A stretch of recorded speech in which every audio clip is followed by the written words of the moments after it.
Assalamualaikum warahmatullahi wabarakatuh. Apa kabar teman-teman semua? Semoga kita semua selalu dalam lindungan Allah Subhanahu wa Ta'ala ya.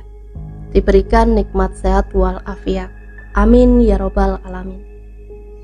Kesempatan kali ini saya akan membagikan satu cerita teluh versus sedekah.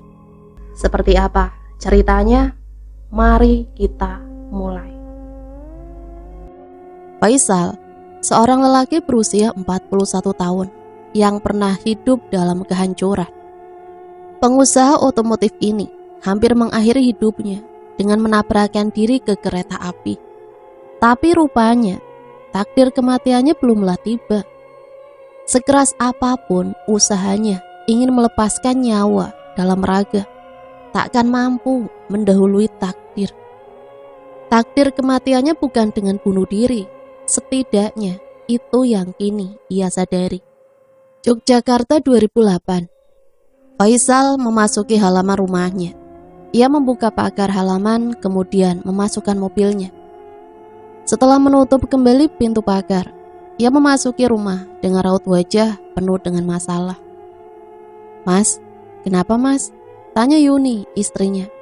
Wanita yang sudah menemaninya selama 3 tahun itu duduk di samping suaminya yang terlihat sangat gelisah.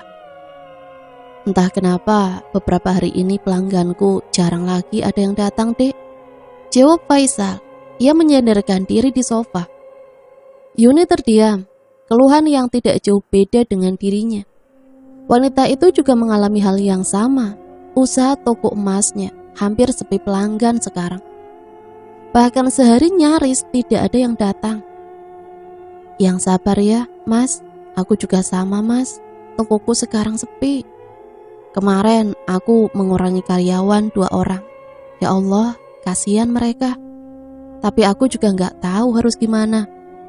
"Mas rasa kita sepertinya memang sengaja dijatuhkan oleh seseorang, Dek." "Maksud Mas?"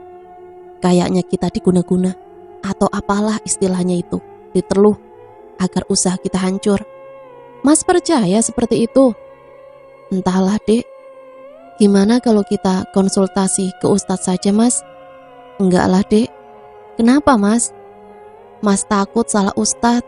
Mas takut justru ia akan memanfaatkan masalah yang sedang kita hadapi ini." "Benar juga ya, Mas." Keduanya terdiam sesaat, namun mereka tiba-tiba dikejutkan oleh dering ponsel dari saku Faisal. Dengan malas Faisal mengambil BlackBerry yang ada di dalam sakunya. Ponsel termahal pada masanya itu memunculkan nama dalam layarnya. "Hakim," gumam Faisal. "Siapa, Mas?" "Hakim, Dek, karyawan Mas." Faisal dengan segera mengangkat telepon. "Halo, ada apa, Kim?"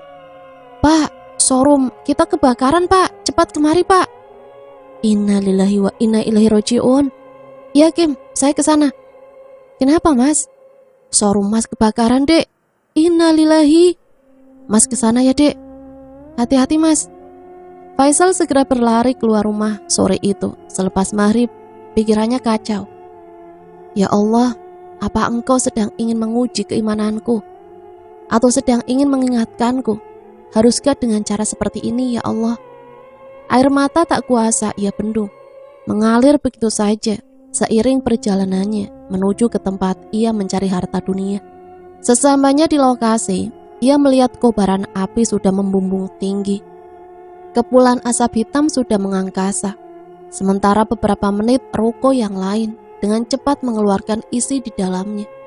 Namun tidak dengan Faisal. Semua mobil-mobil dan beberapa spare part kendaraan ludes tak tersisa. Kendal 2009. Faisal tersimpuh di makam Yuni. Ia menangis di pusara wanita yang kini sudah terbaring di dalam tanah. Yuni mengalami kecelakaan tragis. Istrinya dihantam truk bermuatan ikan. "Ya Allah, apa yang Engkau lakukan? Kenapa bukan aku saja? Kenapa?" Tak kuasa berderai air mata lelaki itu, mengingat semua kejadian yang beruntun menimpa dirinya. Usahanya bangkrut, bahkan usaha istrinya. Rumahnya disita bank dan sekarang miskin. Sudah Faisal. Benar-benar tak ada harta yang tersisa. Dan sekarang istrinya pergi, wanita yang selalu menemaninya. Meski rela sekarang tinggal dalam rumah kontrakan, kini tak ada lagi senyum Yuni, tak ada lagi penyemangat diri. Sore itu di rumah kontrakan sederhana, Faisal menenggak minuman keras. Beberapa puntung rokok pun terlihat berserakan di lantai rumah kecil itu. Berantakan, sungguh berantakan. Rumah bak tempat sampah, tak pernah dibersihkan. Bahkan beberapa sarang laba-laba nyaris memenuhi semua sudut plafon. Tiba-tiba pintu digedor dengan keras dari luar. "Faisal!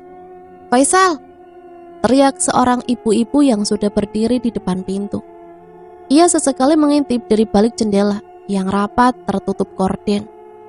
Faisal terjaga, ia menutup kedua telinganya dengan kedua telapak tangannya, berharap suara itu hilang dan ibu itu bosan lalu pergi. Namun ibu itu masih terus memanggil. "Faisal, ini sudah hari terakhir kamu tinggal di rumah. Rumah ini mau ada yang ngontrak. Kalau kamu tidak bisa bayar hari ini, saya tidak mau tahu. Pokoknya kamu besok harus keluar dari sini," teriaknya lagi. Sesaat Faisal berdiri dengan sempoyongan. Ia mengintip dari balik jendela, manakala suara itu sudah tak terdengar. Faisal berjalan ke kamar mandi. Beberapa saat ia mendengar suara azan maghrib dari masjid yang tidak jauh dari rumah kontrakannya. "Aku benci denganmu, ya Allah. Aku tidak akan datang, meski kau panggil aku berkali-kali," teriaknya lantang. Ia membasuh wajahnya dengan air, namun tiba-tiba ia dikejutkan oleh suara benda jatuh dalam kamarnya. Entah apa itu.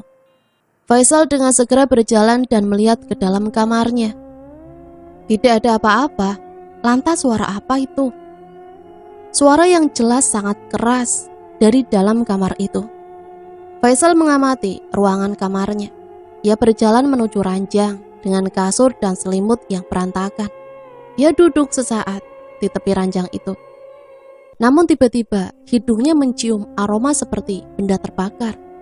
Ia mengendus aroma itu dan ia mendapati asap hitam mengepul dari bawah ranjang. Apa ini?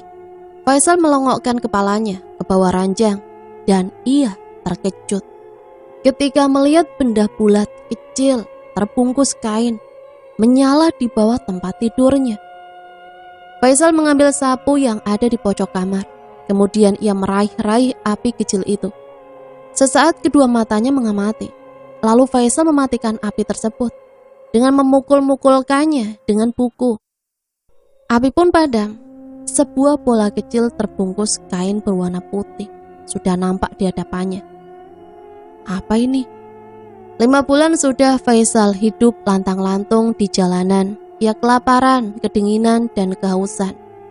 Banyak orang-orang mengira dia gila. Tidak, otak Faisal masih berada tepat di tempatnya semula. Tak bergeser, bahkan berpindah. Frustasi, depresi berat sedang mengguncang jiwanya. Hatinya rapuh serapu-rapunya.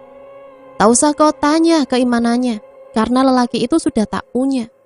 Ia mengumpat dan memaki pada Sang Pencipta. Apapun tujuannya, Tuhannya itu sudah sukses membuat dirinya hancur sehancur-hancurnya. Faisal menelan ludah ketika melihat beberapa orang tengah dengan lahap mengunyah makanan.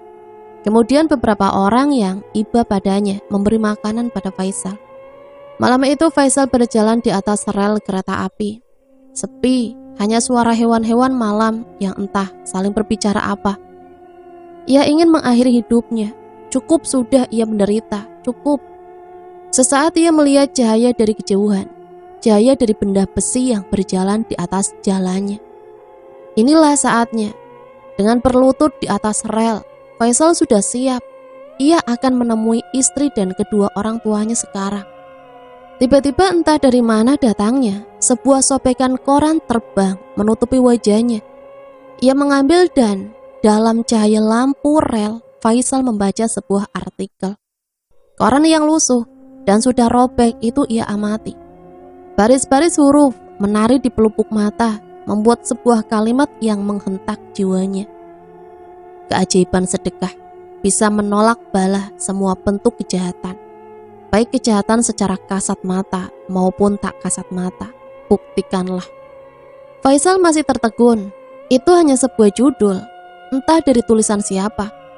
Sesaat Faisal terdiam. Memang ia jarang bersedekah. Bahkan saat ia berada dalam kejayaan, ia selalu enggan bersedekah. Bahkan zakat pun terkadang ia enggan.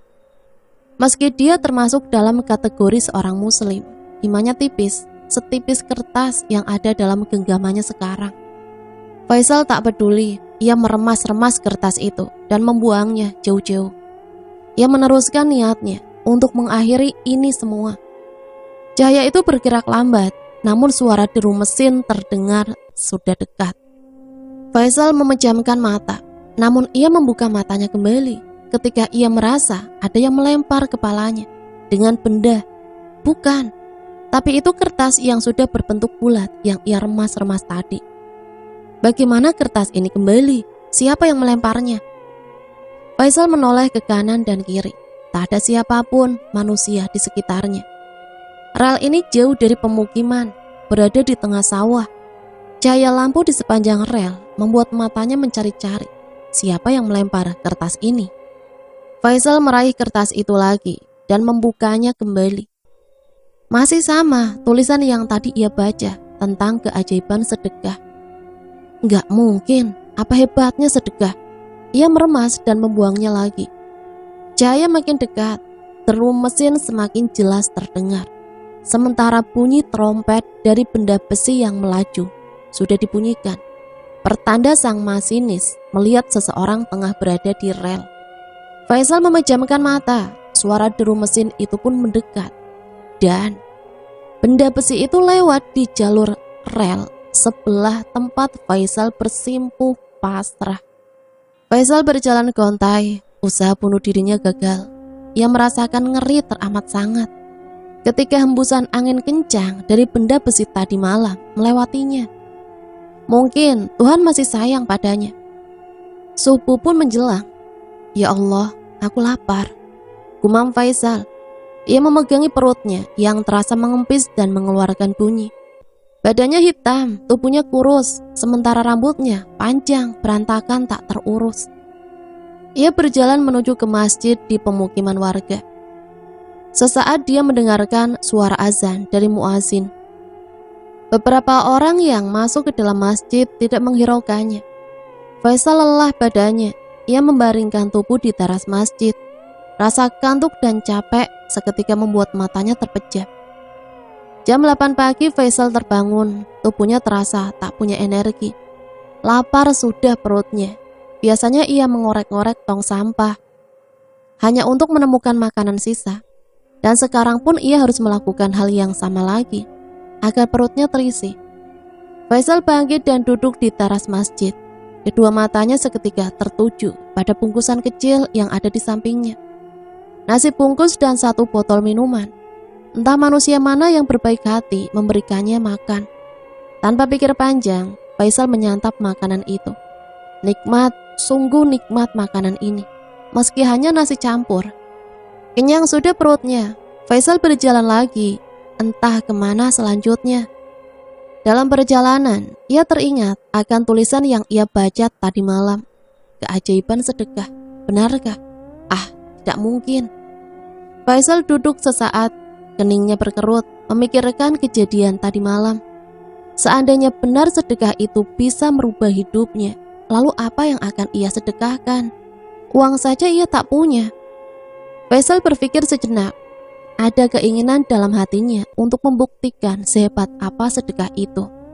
Darah, iya, hanya darah yang ia punya. Sedekah darah, tapi kemana? Siapa yang butuh darahnya? Tiba-tiba saja ia berjalan dengan semangat. Ia mencari tempat di mana biasanya orang mendonorkan darahnya. Setelah bertanya dengan beberapa orang, akhirnya Faisal menemukan tempat PMI.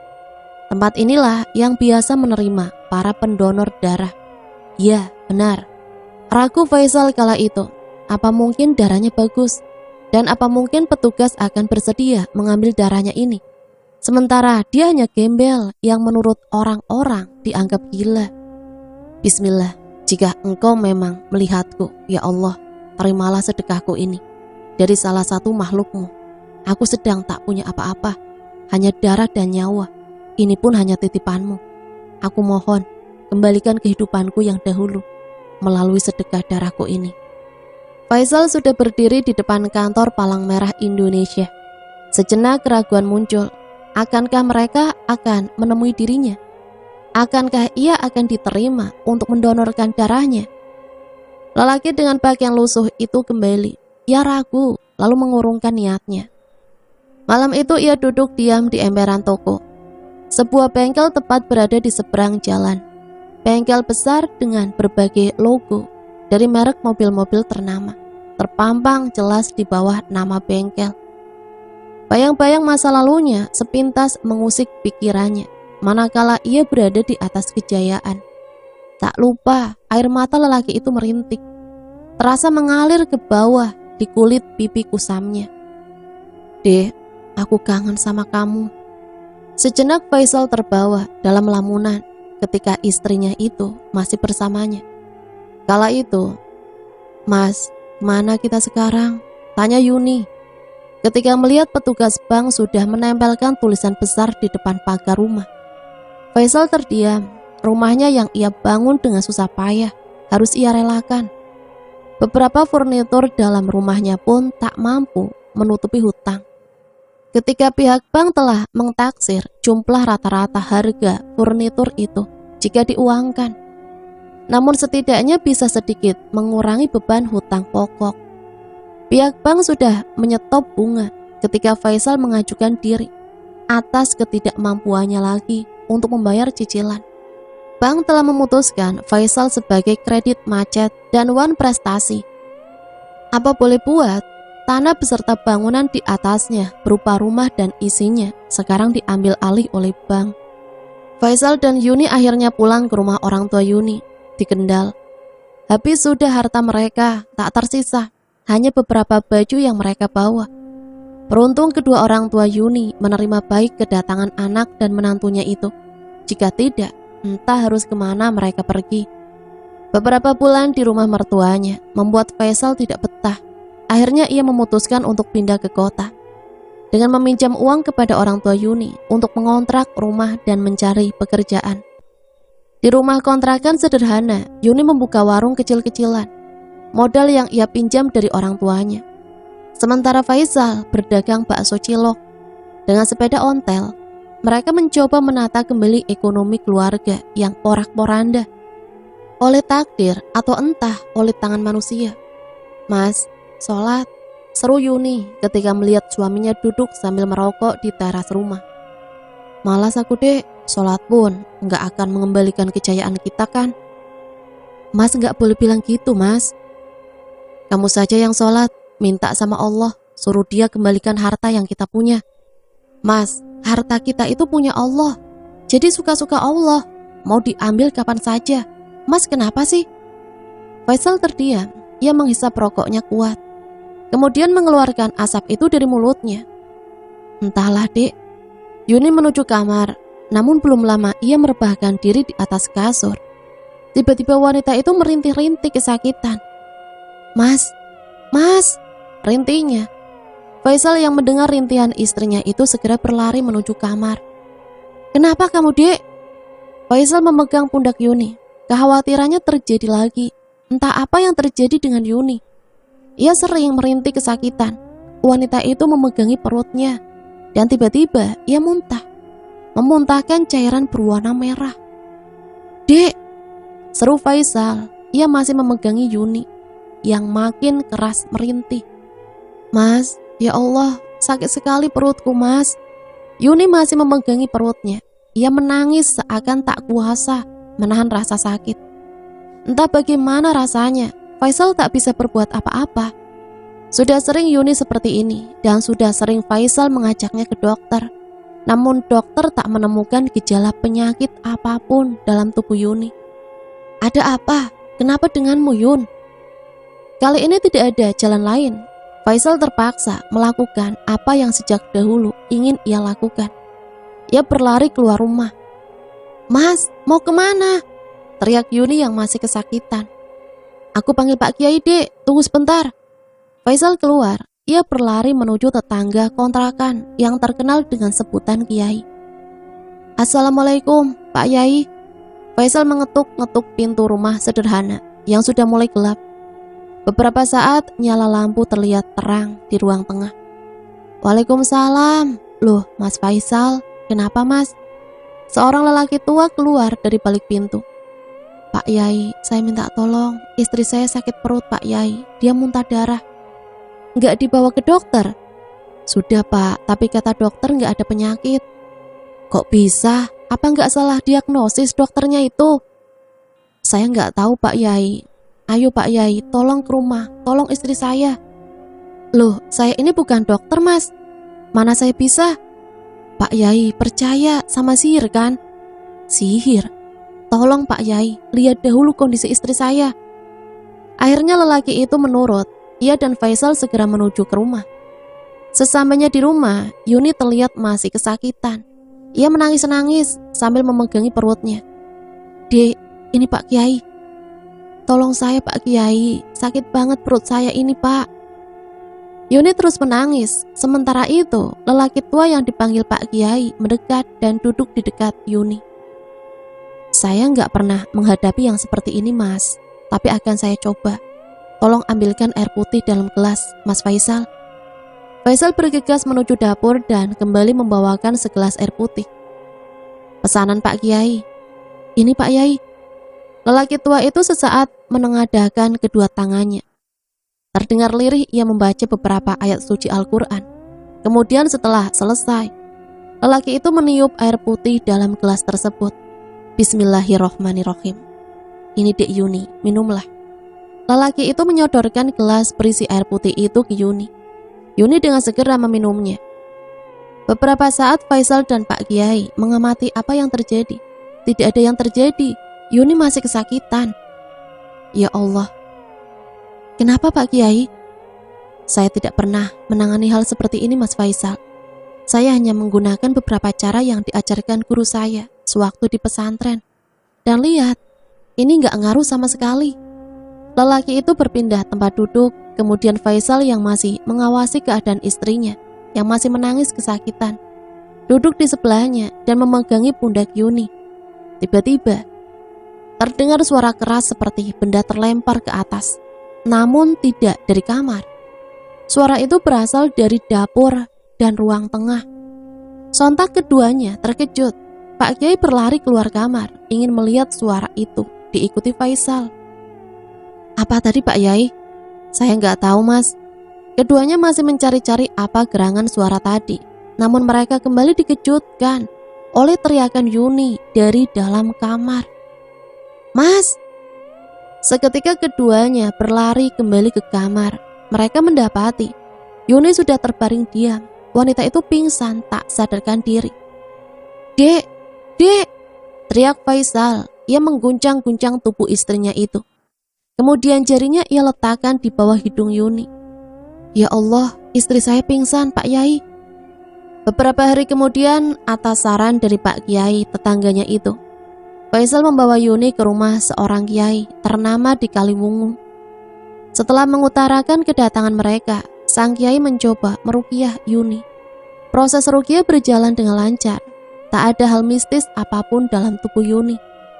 Bukan istri Mas Faisal yang jadi sasaran. Tutur kiai itu membuat Faisal dan Yuni makin penasaran. Tapi usaha yang Mas Faisal tekuni selama ini. "Maksud Pak Kiai, saya disantet atau bagaimana Pak Yai?"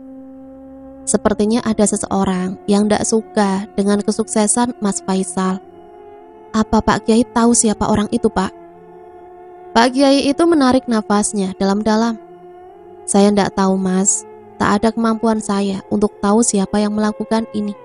Hanya Gusti Allah saja yang tahu." "Terus bagaimana ini Pak Yai? Apa ini akan datang terus ke kami?" "Iya, Mas akan terus mengalami ini.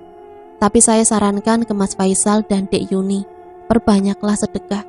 Insya Allah itu bisa menolak bala kejahatan. Meski kejahatan tak kasat mata. Wallahu a'lam. Selebihnya serahkan pada Allah." Beberapa hari kemudian, Yuni mengalami lagi hal yang sama. Atas saran dari Kiai, Faisal membacakan surat Al-Fatihah. Setelah itu ia meniupkannya di gelas yang sudah berisi air. Kejadian ini nyata terjadi. Surat Al-Fatihah benar-benar mengurangi rasa sakit yang istri Faisal rasakan. Setidaknya itu yang dikatakan narasumber pada penulis ya. Hari berganti, Faisal masih ragu dengan ucapan Kiai. Sedekah tak akan berpengaruh apapun. Itu yang selalu ia katakan kepada Yuni. Hingga suatu pagi ketika Yuni berbelanja ke pasar untuk belanja keperluan dagang suaminya, Yuni meninggal tersambar truk permuatan ikan. Sepeda ontel yang ia gunakan ke pasar ringsek oleh benturan benda besi itu, dan Yuni pun tak selamat, meninggal di tempat. "Pak, ini ada makanan." Faisal tersentak dari lamunannya. Ia mengusap air mata yang tak terasa mengalir deras di pipi. Manakala ia melihat seorang gadis berdiri di depan, ia duduk di emperan toko.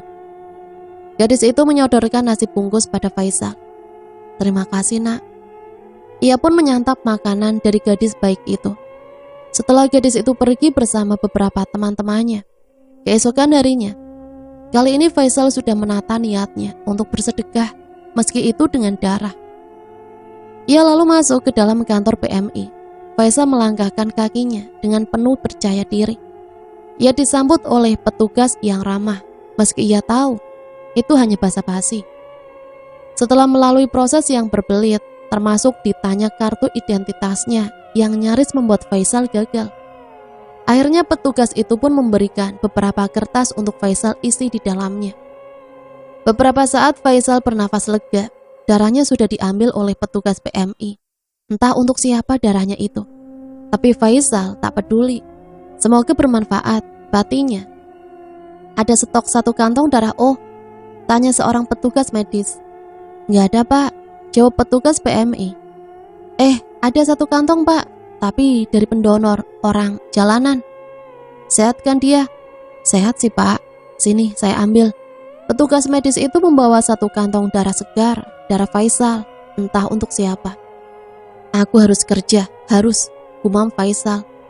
Ia kemudian melangkahkan kaki menemui seorang penjajah koran. Dari sana ia ingin memulai menata kembali hidupnya. Siang malam Faisal menjual koran. Tak mudah, bahkan sering Faisal tak dapat uang. Namun setidaknya ia kini sudah bisa mengurus dirinya sendiri. Makannya, minumnya, bahkan tempat tinggalnya sudah ada, meski hanya tinggal di emperan musola. Yogyakarta 2012. "Faisal!" teriak salah satu pengemudi ketika melihat Faisal tengah menjajakan koran di bawah lampu merah. "Ini aku, Teguh." Kamu, Guh, gimana sekarang? Makin sukses saja ya?" "Alhamdulillah, sekarang kamu jualan koran." "Ya Tuhan, ayo ikut aku." "Kemana, Guh?" "Udah ikut saja, kita ngobrol-ngobrol." Faisal pun masuk ke dalam mobil. Ia dan temannya itu menuju ke sebuah restoran di kawasan Malioboro. "Kenapa kamu gak merintis usaha lagi, Sal?" tanya temannya. Sementara Faisal masih menikmati 1 gelas minuman yang sudah terhidang di depannya. "Aku gak ada modal, Guh. Mau pinjem bank, gak punya lagi jaminan. Aku lagi buka usaha nih." "Usaha apa lagi, Guh?" "Masih sama, otomotif juga. Nah, aku butuh seseorang yang berpengalaman ini, Sal. Kayak kamu lah. Kamu mau gak sementara ini bantu aku memajukan bisnis ini? Tenang, nanti aku gaji kok, daripada kamu harus jualan koran." Faisal berpikir sejenak. Tawaran yang bagus, jual koran sekarang sangat sulit. Hanya 20.000 saja sehari yang Faisal dapat. Bahkan kadang tak dapat uang sepeser pun, karena korannya tidak laku. "Oke, akan aku coba." Faisal menjabat tangan temannya. Sekarang ia sudah punya rencana ke depan untuk benar-benar menata kembali hidupnya. Sejak hari itu Faisal bekerja dengan giat. Ia merubah pribadinya yang dahulu enggan beribadah, sekarang menjadi pribadi yang taat. Ia selalu bersedekah setiap hari, meski uangnya terkadang cukup, bahkan kurang. Faisal juga sering membelikan makanan, nasi bungkus untuk mereka yang kelaparan. Meski terkadang ia rela untuk tidak makan. Hari berganti bulan berlalu. Faisal perlahan-lahan sudah bisa menata hidupnya. Kini ia memberanikan diri membuka usaha kembali, meski usahanya masih terbilang kecil. membuka dealer jual beli motor bekas, menjalin mitra dengan beberapa leasing ternama. Hingga, kurang ajar, kamu kenapa Gu? Tanya Faisal yang keheranan melihat Teguh, temannya itu ngamuk-ngamuk di dealer kecilnya. Ada saingan aku, Sal. Saingan apa? Saingan bisnis. Siapa? Tionghoa. Wah, itu sih bukan sainganku, tapi tanda-tanda. Kayaknya aku mesti pakai cara lama. Maksudnya? Faisal terheran. Kayaknya orang itu harus disingkirkan dengan cara tak kasat mata. Bagai mendengar suara petir menggelegar di atas kepala Faisal ketika ia mendengar ucapan Teguh. Teguh, ia dahulu membuka usahanya tepat di depan showroom miliknya. Usahanya waktu itu masih kecil, namun sekarang sudah maju. Dan ia sekarang sudah membuka cabang di mana-mana. Dahulu tempat usahanya tepat di seberang jalan di depan showroomnya yang terbakar. Faisal mengamati kepergian Teguh dari dealer motornya. Apa jangan-jangan dia yang bikin aku bangkrut dulu? Ia bergumam. Faisal masih terus mengamati Teguh yang tengah melangkah menuju mobil mewah yang terparkir. Ya Allah, jauhkan aku dari prasangka buruk ini. Dalam hati lelaki itu ada keinginan untuk mencari tahu sepak terjang Teguh selama beberapa tahun lalu. Faisal lalu membuka ponselnya, ia kemudian menuju ke akun media sosial Teguh. Kini ibu jarinya bergerilya. Di akun Facebook Teguh, ia mengusap naik turun layar ponsel itu, ingin tahu postingan statusnya di tahun 2008. Lama Faisal menelusuri jejak digital Teguh, sampai dia menemukan sebuah postingan status temanya itu. Bukan aku jika tidak bisa membuatmu hancur. Faisal mengamati postingan itu sesaat, tahun 2008. Sepertinya postingan ini sebelum kejadian showroomnya dahulu terbakar. Tapi ditujukan untuk siapa postingan ini? Apakah untuk dirinya? Faisal kemudian melihat beberapa komentar teman-teman Teguh, yang beberapa di antaranya mengajukan pertanyaan. Siapa yang tengah Teguh maksud? Namun hanya dibalas dengan emotikon oleh sang pemilik akun. Selepas Isya, Faisal berniat mengunjungi tempat usahanya yang dahulu, yang kini sudah berubah menjadi sebuah butik. Ia berdiri sesaat di pinggir jalan di atas motornya. Ia mengamati bangunan megah itu sesaat, lalu ia beralih pandangan ke showroom milik Teguh yang terlihat megah di seberang jalan. Ia sungguh tak menduga jika Teguh benar-benar sudah sesukses ini. Bahkan anak cabang dari bisnis Teguh yang pernah Faisal pegang kini sudah mulai besar. Beberapa saat kemudian Faisal melihat Teguh keluar dari showroomnya. Ia kemudian melangkah menghampiri satpam yang berjaga di showroomnya itu. Faisal masih terus mengamati sambil lelaki itu masuk ke dalam mobilnya dan pergi. Rasa ingin tahunya yang membuncah, tak bisa lagi Faisal cegah. Ia bergegas mengikuti mobil merah yang dikemudikan Teguh. Mobil itu melaju pelan, sementara Faisal mengikuti dari belakang, di atas sepeda motornya. Ia masih terus mengamati mobil itu, tak ingin kehilangan jejak. Mobil masih melaju hingga mobil itu berhenti di showroom sekaligus bengkel tempat yang pernah Faisal pegang. Sesaat Faisal berhenti tak jauh dari mobil Teguh. Ia melihat mobil itu diam tak bergerak. Apa yang Teguh lakukan? Beberapa saat Faisal melihat ke arah seberang jalan. Benar, di sana sudah berdiri sebuah showroom kendaraan juga. Hanya saja terlihat lebih besar dari showroomnya yang Teguh punya. Beberapa tahun lalu saat Faisal masih bekerja di showroom itu, bangunan di seberang jalan hanya toko fashion. Entah kenapa sekarang berubah. Mungkin pengusaha lama gulung tikar juga, gumam Faisal. Sesaat Faisal melihat Teguh keluar dari dalam mobil, ia berjalan menyeberang ke arah showroom yang tidak ada penjaganya. Teguh berdiri sesaat, menoleh ke kanan dan kiri. Entah apa yang dia lakukan. Faisal melihat Teguh melakukan aktivitas. Ia seperti menaburkan sesuatu di depan showroom milik Tionghoa itu. Apa yang dia lakukan dan apa yang dia taburkan itu? Hari berlalu, Faisal makin penasaran dengan sepak terjang Teguh. Apa mungkin dia yang benar-benar membuatnya bangkrut dahulu?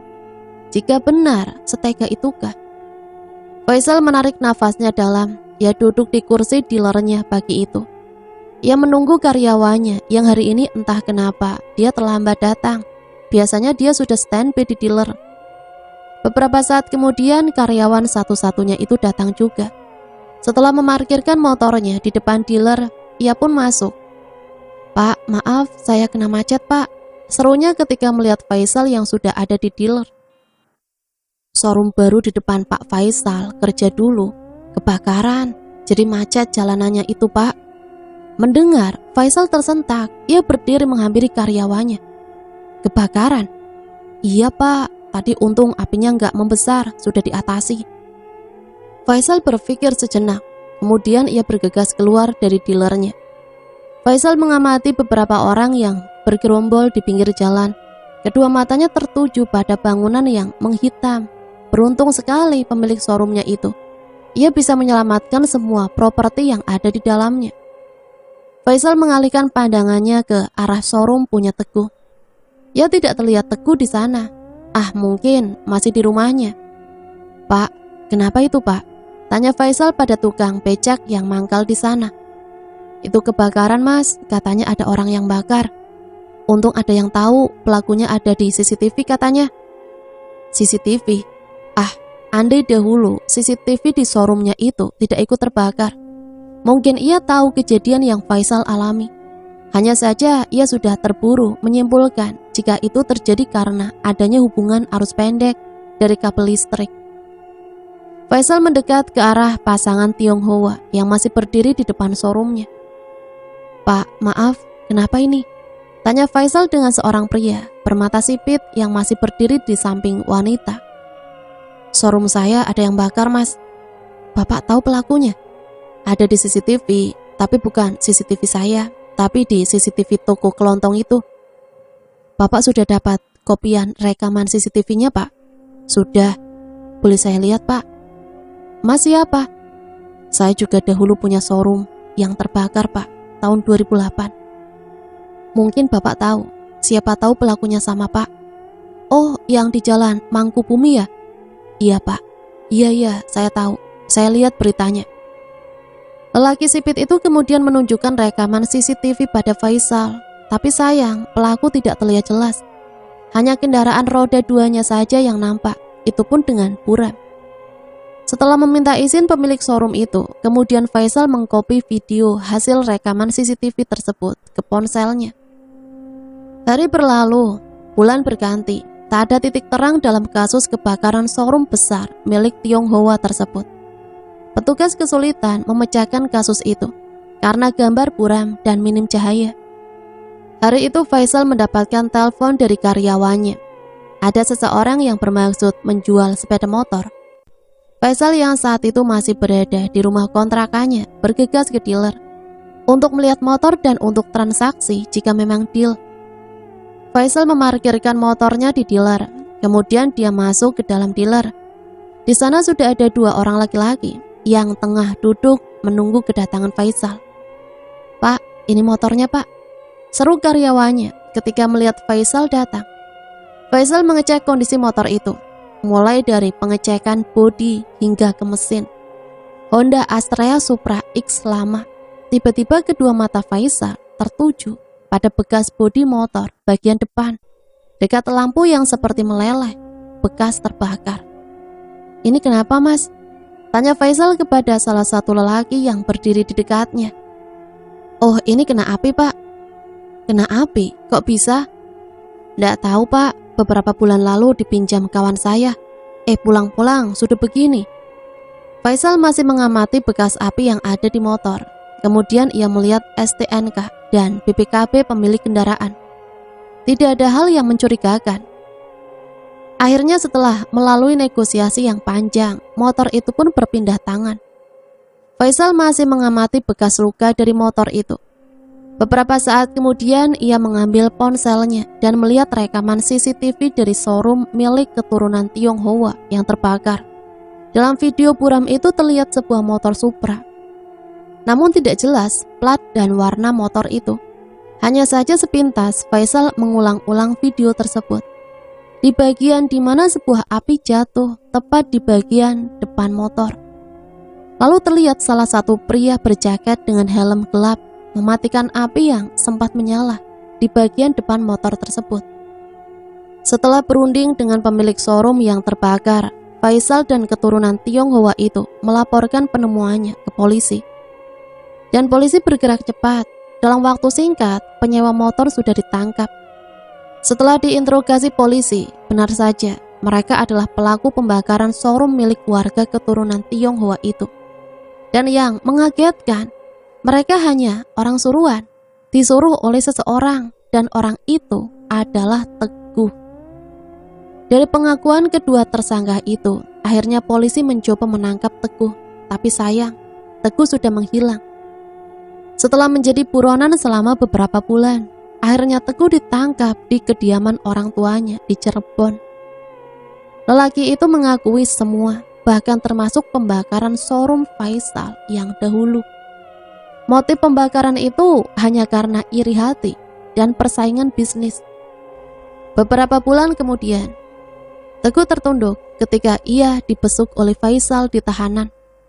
Aku gak nyangka kamu tega melakukan ini semua sama aku, Ku. Aku kira kamu orang baik, tapi ternyata kamu bajingan. Faisal menatap Teguh dengan amarah yang membuncah. Kamu yang mengirim teluh pada istriku kan? Jawab. Faisal tak bisa lagi menahan diri. Ia menggebrak meja dengan sekuat-kuatnya hingga membuat beberapa petugas datang dan mencoba menenangkan. Sementara Teguh masih diam.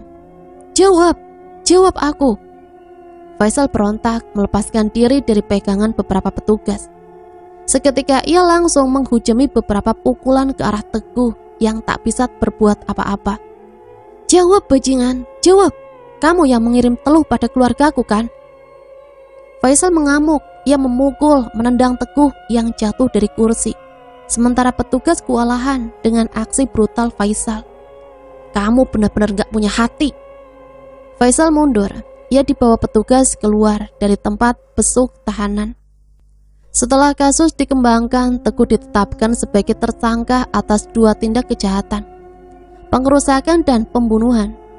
Teguh membunuh seorang pemuda yang diduga seorang dukun teluh. Motif pembunuhan karena tak terima dirinya diperas dan diancam akan membeberkan semua sepak terjangnya selama ini. Dan Faisal sekarang sudah memulai dengan lembaran baru, berkeluarga dengan mempersunting seorang wanita. Faisal dikaruniai 2 orang anak, laki-laki dan perempuan. Kini Faisal masih berjibaku dengan usaha yang digelutinya, mengembangkan bisnis usaha otomotif, jual beli mobil dan motor bekas, serta beberapa bengkel-bengkel besar sudah berdiri di beberapa kota di Jawa. Faisal benar-benar merasakan keajaiban sedekah. Tak ada lagi keraguan dalam hatinya. Dan hingga sampai saat ini, ia makin rajin bersedekah dengan materi dan juga dengan darah. Tidak ada satu hari pun ketika seorang hamba melewati paginya kecuali akan turun datang 2 malaikat kepadanya. Lalu salah satunya berkata, "Ya Allah, berikanlah pengganti bagi siapa yang menafkahkan hartanya." Sedangkan yang satunya lagi berkata, "Ya Allah, berikanlah kehancuran, kebinasaan kepada orang yang menahan hartanya," atau bakil. Hadis riwayat Bukhari nomor 1442. Teguh Pambudi dikenai pasal 340 KUHP dan pasal 406 KUHP, pembunuhan dan juga pengerusakan dengan hukuman 17 tahun penjara. Itulah satu cerita yang bisa saya bagikan. Semoga dari cerita ini kita bisa mengambil pembelajaran ya, untuk kehidupan kita ke depannya. Sampai di sini saya pamit undur diri, mohon maaf apabila banyak salah kata. Sampai berjumpa kembali di cerita selanjutnya. Matur suwun, wassalamualaikum warahmatullahi wabarakatuh.